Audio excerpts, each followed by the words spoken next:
Aishwaryambika real estate వారి నూతన venture Vijayawada Amaravati రాజధాని కంచికచర్ల ఔటర్ రింగ్ రోడ్ సమీపంలో CRDA layout plots DTCP plots చదరపు గజం 3,900 రూపాయల నుండి 7,900 రూపాయల వరకు. తాడేపల్లి వారధి నుండి 3 కిలోమీటర్లు. చదరపు గజం 14,500 రూపాయలు. ఇళ్ల ప్రక్కన ఇళ్ల స్థలాలు. కోట్లాది మంది హిందువుల ఆత్మశక్తి, అంచంచలమైన విశ్వాసానికి నిదర్శనం సోమనాథ్ ఆలయం. ద్వాదశ జ్యోతిర్లింగ క్షేత్రాలలో మొట్టమొదటిదైన సోమనాథ్ దివ్యక్షేత్రంపై జరిగిన తొలి దాడికి 1000 ఏళ్లు పూర్తయింది. ఈ అరుదైన క్షణాల్లో ప్రధాని నరేంద్ర మోడీ రాసిన ఓ ఆర్టికల్ దేశవ్యాప్తంగా చర్చకు దారితీసింది. గజనీ మొహమ్మద్ దండయాత్రలో విధ్వంసమైన ఆలయానికి పూర్వ వైభవం తెచ్చింది సర్దార్ వల్లభాయ్ పటేలేనా? ఆనాటి ప్రధానిగా సోమనాథ్కు పండిట్ నెహ్రూ చేసిందేమీ లేదా? అసలేంటి సోమనాథ్ స్టోరీ?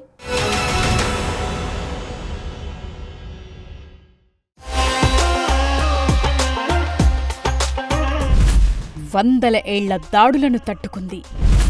వలసవాద దోపిడీని తట్టుకుని నిలబడింది.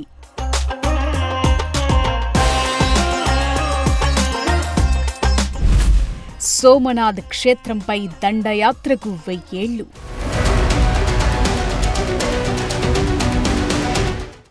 సోమనాథ్ పేరు తలచుకుంటే చాలు కోట్లాది మంది హృదయాల్లో సగర్వ భావన నిండిపోతుంది. ఇది భారతీయ ఆత్మకు నిదర్శనం. సోమనాథ్ ఆలయం కేవలం ఓ పుణ్యక్షేత్రం మాత్రమే కాదు, భారతీయతకు, హిందూ ధర్మానికి ఉన్న తిరుగులేని ఆత్మస్థైర్యానికి ప్రతీక.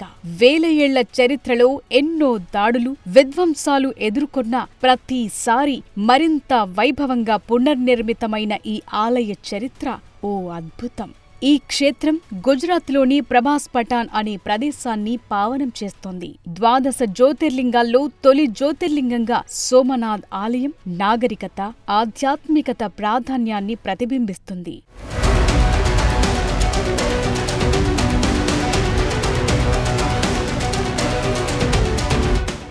దివ్యమైన సోమనాథ్ శివలింగాన్ని దర్శించినంతనే జీవుడు పాప విముక్తుడై మరణానంతరం స్వర్గప్రాప్తి పొందుతారనేది భక్తుల విశ్వాసం. కోట్లాది మంది భక్తజనం నీరాజనాలు అర్పించిన ఈ పవిత్ర క్షేత్రంపై అనేక మంది దురాక్రమణదారులు దండయాత్రలు చేశారు. ఆలయాన్ని అనేక సార్లు ధ్వంసం చేశారు.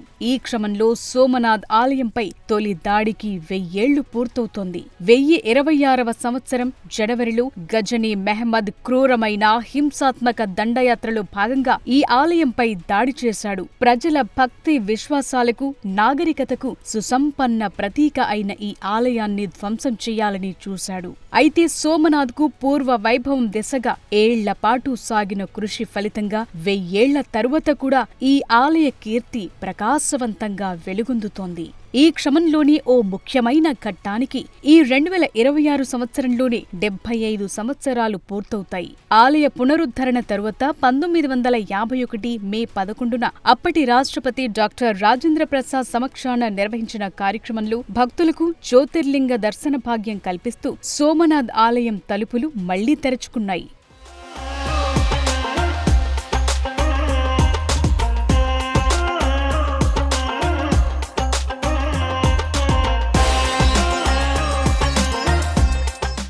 సోమనాథ్ ఆలయంపై గజనీ మెహమ్మద్ దండయాత్రకు 1000 ఏళ్లు పూర్తయిన క్రమంలో భారత ప్రధాని నరేంద్ర మోదీ రాసిన కథనం ఆనాటి చారిత్రక పరిణామాలపై కొత్త చర్చను రేకెత్తించింది. సోమనాథ్ పునర్నిర్మాణంలో సర్దార్ వల్లభాయ్ పటేల్ పాత్రతో పాటు ఈ చారిత్రక ఘట్టం విషయంలో ఆనాటి భారత ప్రధాని పండిట్ జవహర్లాల్ నెహ్రూ ఆలోచన, దృక్పథం ఎలా ఉందనేది ఇప్పుడు ఇండియా మొత్తం హాట్ టాపిక్ గా మారింది. భారతదేశానికి స్వాతంత్ర్యం వచ్చిన తరువాత జునాగఢ్ సంస్థానం భారత్లో విలీనమైన తరుణంలో సర్దార్ వల్లభాయ్ పటేల్ దీపావళి సమయంలో సోమనాథ్ క్షేత్రాన్ని సందర్శించారు. శిథిలావస్థలో ఉన్న జ్యోతిర్లింగ ఆలయాన్ని చూసి పటేల్ చలించిపోయారు. అక్కడి సముద్ర తీరంలో దోసిట నీళ్లు తీసుకుని సోమనాథ్ ఆలయానికి పూర్వ వైభవం తెస్తామని ప్రతిజ్ఞ చేశారు. అయితే ఈ ఆలయ నిర్మాణం ప్రభుత్వ నిధులతో కాకుండా ప్రజల భాగస్వామ్యంతో జరగాలని వల్లభాయ్ పటేల్ భావించారు. ఇందుకోసం ఓ ట్రస్టుని ఏర్పాటు చేశారు. మహాత్మా గాంధీ కూడా ఈ నిర్ణయాన్ని సమర్థించారని, అయితే ప్రభుత్వ ఖజానా నుంచి కాకుండా ప్రజా విరాళాలతోనే ఆలయాన్ని తిరిగి నిర్మించాలని సూచించినట్లు చరిత్ర చెప్తోంది.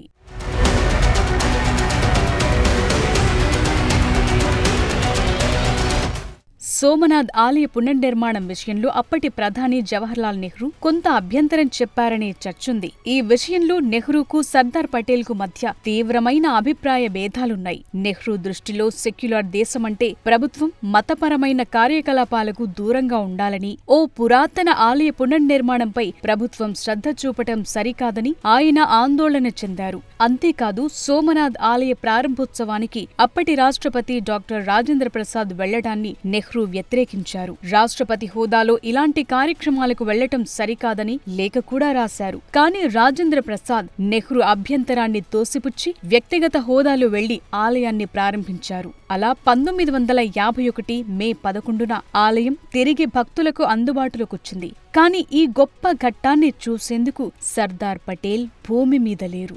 మాజీ ప్రధాని నెహ్రూ ఈ ఆలయ పరిణామంపై పెద్దగా ఉత్సాహంతో లేరని ప్రధాని మోదీ తన వ్యాసంలో రాసుకొచ్చారు. రాష్ట్రపతి, కేంద్ర మంత్రులు కూడా ఈ ప్రత్యేక కార్యక్రమానికి వెళ్లకూడదని ఆయన కోరుకున్నట్లు మోదీ చెప్పారు. అయితే బాబు రాజేంద్ర ప్రసాద్ మాత్రం దృఢంగా నిలబడ్డారన్నారు.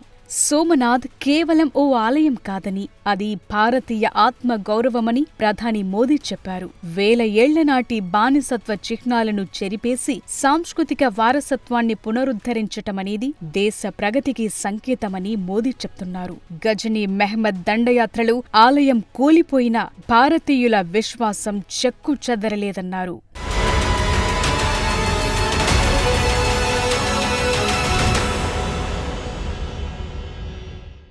సోమనాథ్ ఆలయ పునర్నిర్మాణం భారతీయ నాగరికత అజేయ సంకల్పానికి, బలానికి గొప్ప నిదర్శనం.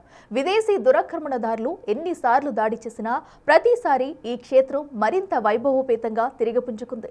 అసలు సోమనాథ్ ఆలయంపై ఎన్ని దాడులు జరిగాయి? పడగొట్టిన ప్రతిసారి తిరిగి ఎలా నిలబెట్టగలిగారు?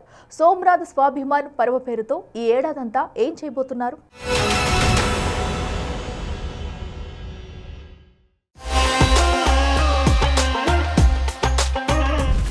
ప్రజల భక్తి విశ్వాసాలకు సుసంపన్న ప్రతీక.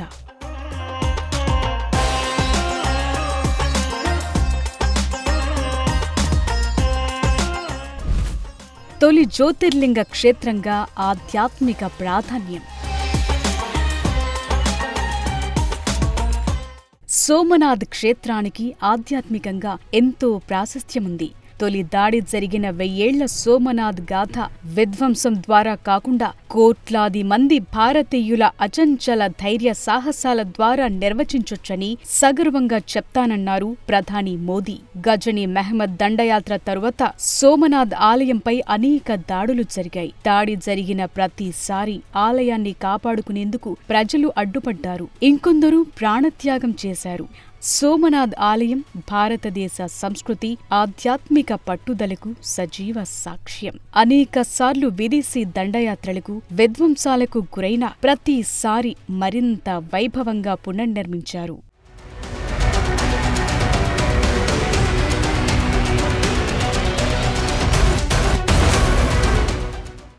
సోమనాథ్ ఆలయం సుమారు 17 సార్లు దాడులకు, దోపిడీలకు గురయింది.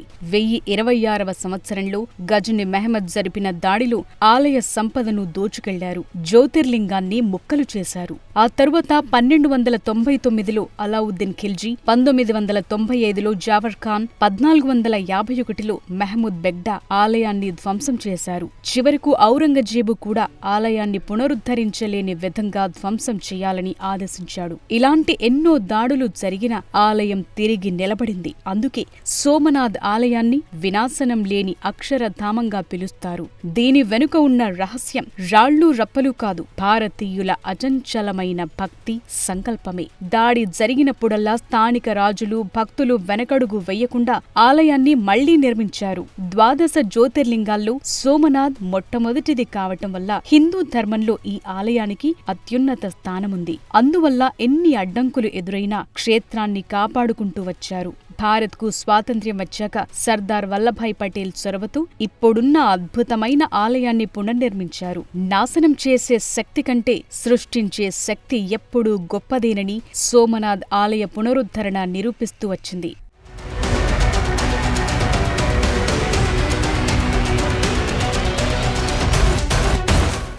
సోమనాథ్ ఆలయ పురాణ గాథ కూడా ఆసక్తికరంగా ఉంటుంది. పురాణాల ప్రకారం దక్ష ప్రజాపతికి 27 మంది కుమార్తెలు. వీరినే 27 నక్షత్రాలుగా భావిస్తారు. వీళ్లందరినీ చంద్రుడు వివాహం చేసుకున్నాడు.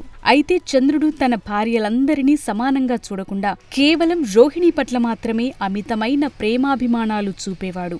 మిగిలిన కుమార్తెలు తండ్రి దక్షుడికి ఫిర్యాదు చేయటంతో ఆయన చంద్రుడిని హెచ్చరించాడు. అతనిలో మార్పు రాకపోవటంతో క్షయరోగంతో కాంతిహీనుడివై నశించిపోతావని దక్షుడు శపించాడు. శాప ప్రభావంతో చంద్రుడిలో కాంతి కోల్పోవటం మొదలయింది. లోకమంతా అంధకారం అలుముకుంటోంది. దాంతో కలత చెందిన చంద్రుడు బ్రహ్మదేవుని సలహా మేరకు సోమనాథ క్షేత్రానికి చేరుకున్నాడు. అక్కడ సరస్వతీ నది సముద్రంలో కలిసే చోట మృత్యుంజయ మంత్రాన్ని పఠిస్తూ పరమశివుని కోసం తపస్సు చేశాడు. చంద్రుడి భక్తికి మెచ్చిన శివుడు దక్షుని శాపాన్ని పూర్తిగా తొలగించలేనని, దాని ప్రభావాన్ని తగ్గిస్తానని చెప్పాడు. అలా చంద్రుడు కృష్ణపక్షంలో తన కాంతిని కోల్పోతూ ఉంటాడు. మళ్లీ శుక్లపక్షంలో క్రమంగా తన కళని పెంచుకుంటూ పౌర్ణమి నాటికి పూర్తి కాంతితో వెలిగిపోతాడు. తనకు శాప విమోచనం కలిగించినందుకు కృతజ్ఞతగా చంద్రుడు ఇక్కడ శివాలయాన్ని నిర్మించాడు. చంద్రుణ్ణి సోముడని పిలుస్తారు కాబట్టి ఈ స్వామికి సోమనాథుడు అనే పేరొచ్చింది. శివుడు ఇక్కడే జ్యోతిర్లింగ రూపంలో శాశ్వతంగా కొలువయుంటానని చంద్రుడికి మాటిచ్చాడు. అప్పటినుంచి భక్తులకు దర్శనమిస్తూ పాపాల నుంచి విముక్తి కలిగిస్తున్నాడు.